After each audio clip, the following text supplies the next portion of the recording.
संविधान में शोषण के विरुद्ध अधिकार। भारतीय संविधान का अनुच्छेद 23 शोषण के खिलाफ एक मजबूत ढाल के रूप में खड़ा है, जो स्पष्ट रूप से मानव तस्करी, जबरन श्रम और बेगार पर रोक लगाता है। इस निषेध का कोई भी उल्लंघन कानून द्वारा दंडनीय अपराध है। इसके अतिरिक्त यह राज्य को सार्वजनिक उद्देश्यों के लिए अनिवार्य सेवा लागू करने की शक्ति देता है, इस चेतावनी के साथ कि ऐसे सेवा में धर्म, नस्ल, जाति या वर्ग के आधार पर भेदभाव नहीं होना चाहिए। भारतीय संविधान का अनुच्छेद 23 मानव तस्करी, बेगार और जबरन श्रम जैसी शोषणकारी प्रथाओं पर रोक लगाने, मानव गरिमा की सुरक्षा के लिए एक प्रकाश स्तंभ के रूप में कार्य करता है। हालांकि ये दमनकारी परंपराओं के उन्मूलन के ऐतिहासिक संदर्भ को दर्शाता है और समकालीन भारत में इसकी प्रासंगिकता बनी हुई है।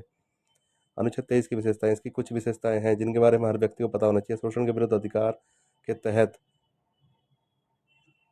शोषण के विरुद्ध अधिकार भारतीय संविधान के अनुच्छेद 23 के तहत व्यक्तियों के मौलिक अधिकार के रूप में निर्धारित है। यह नागरिकों और गैर नागरिकों दोनों को शोषण से बचाता है। यह व्यक्तियों को राज्य के साथ साथ निजी नागरिकों से भी बचाता है। अनुच्छेद 35 संसद को उन कृत्यों को दंडित करने के लिए कानून बनाने का अधिकार देता है जो अनुच्छेद 23 के तहत निषिद्ध है।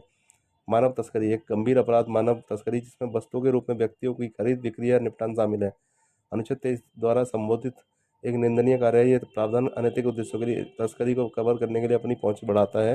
विशेष रूप से महिलाओं और बच्चों की भेदता को उजागर करता है। महिला और लड़कियों की द इमोरल ट्रैफिकिंग और women and girls act of 1956 अनुच्छेद 23 का पूरक है, जिसका उद्देश्य तस्करी से निपटना है और इसमें शामिल लोगों को दंडित करना है, और कानून बंधुआ मजदूरी की भी निंदा करता है और इसे अवैध बनाता है। जबरन श्रम और इसकी व्याख्या। अनुच्छेद 23(1) में जबरन श्रम के अन्य समान रूप शब्द का प्रयोग किया गया है, जिसे कलकत्ता उच्च न्यायालय ने स्पष्ट किया है। अदालत ने इसकी व्याख्या दुलाल सामंता जिले में की।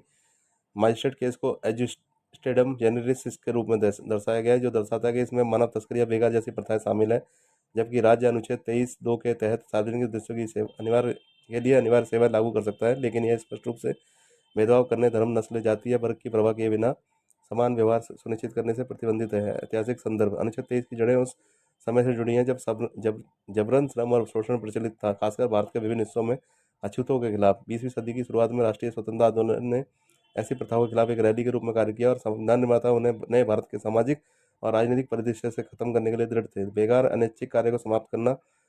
बेगार बिना भुगतान के अनैच्छिक कार्य का पर्याय एक परंपरा थी, जिसे अनुच्छेद 23(1) द्वारा समाप्त कर दिया गया।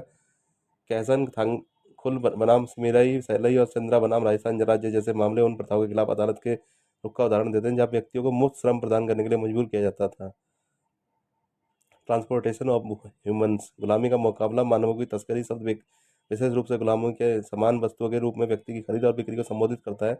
संविधान न केवल ऐसी प्रथाओं पर प्रतिबंध लगाता है, बल्कि कमजोर व्यक्तियों की गरिमा की रक्षा करते हुए अनैतिक उद्देश्यों के लिए महिलाओं की तस्करी तक भी अपनी पहुंच बढ़ाता है।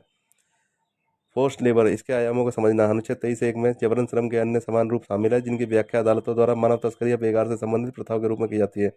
People's Union for Democratic Rights बनाम यूनियन ऑफ इंडिया मामले ने इस बात पर जोर दिया कि अनुच्छेद 23 सभी प्रकार के अनुच्छिक श्रम पर रोक लगाता है, कमजोर लोगों को शोषण से बचाने के लिए महत्व पर जोर देता है, सार्वजनिक प्रयोजनों के लिए अनिवार्य सेवाएं, जबकि अनुच्छेद 23(1) जबरन श्रम पर प्रतिबंध लगाता है। अनुच्छेद 23(2) सार्वजनिक उद्देश्यों के लिए अनिवार्य सेवाओं के लिए एक अपवाद बनाता है। हालांकि यह अपवाद एक कड़ी शर्त के साथ आता है। धर्म, लिंग, जाति या वर्ग के आधार पर किसी भी तरह के भेदभाव की अनुमति नहीं है।